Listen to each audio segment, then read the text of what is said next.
here called the police. Open the door, miss. And I mean right now. I'll get my parents, I said through the crack. I had no idea that my parents were dead, and that we would be the only serious suspects in a double homicide. I was in my last moment of innocence. But who am I kidding? No one in the Angel family was ever innocent. Chapter 2.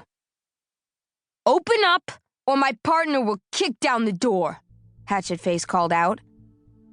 It is no exaggeration to say that my whole family was about to get a wake-up call from hell. But all I was thinking at that particular moment was that the police could not kick down the door. This was the Dakota. We could get evicted for allowing someone to disturb the peace. I unlatched the chain and swung the door open. I was wearing pajamas, of course. Chick yellow ones with dinosaurs chasing butterflies. Not exactly what I would have chosen for a meeting with the police. Detective Hayes, the bearish one, said, "What's your name?" "Tandy Angel." "Are you the daughter of Malcolm and Maud Angel?" "I am." "Can you please tell me why you're here?" "Tandy is your real name?" he said, ignoring my question. "I'm called Tandy. Please wait here. I'll get my parents to talk to you." "We'll go with you," said Sergeant Caputo. Caputo's grim expression told me that this was not a request. I turned on lights as we headed toward my parents' bedroom suite. I was climbing the circular stairwell, thinking that my parents were going to kill me for bringing these men upstairs, when suddenly, both cops pushed rudely past me. By the time I reached my parents' room, the overhead light was on and the cops were bending over my parents' bed. Even with Caputo and Hayes in the way, I could see that my mother and father looked all wrong.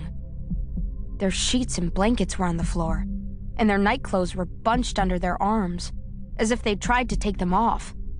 My father's arm looked like it had been twisted out of its socket. My mother was laying face down across my father's body, and her tongue was sticking out of her mouth. It had turned black. I didn't need a coroner to tell me that they were dead. I knew it just moments after I saw them. Diagnosis certain. I shrieked and ran toward them, but Hayes stopped me cold. He kept me out of the room, putting his big paws on my shoulders and forcibly walking me backward out to the hallway. "I'm sorry to do this," he said, then shut the bedroom door in my face.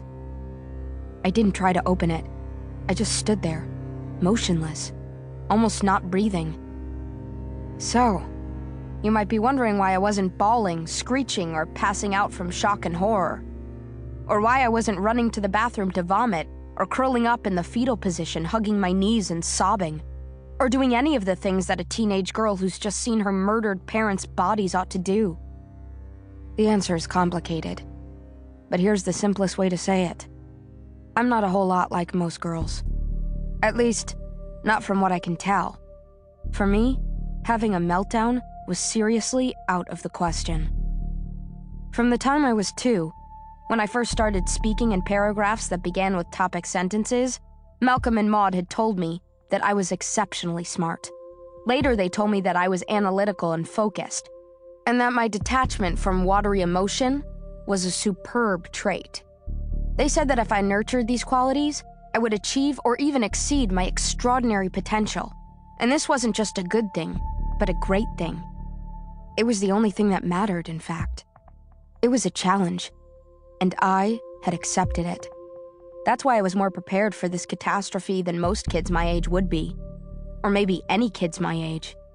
Yes, it was true that panic was shooting up and down my spine and zinging out to my fingertips. I was shocked, maybe even terrified.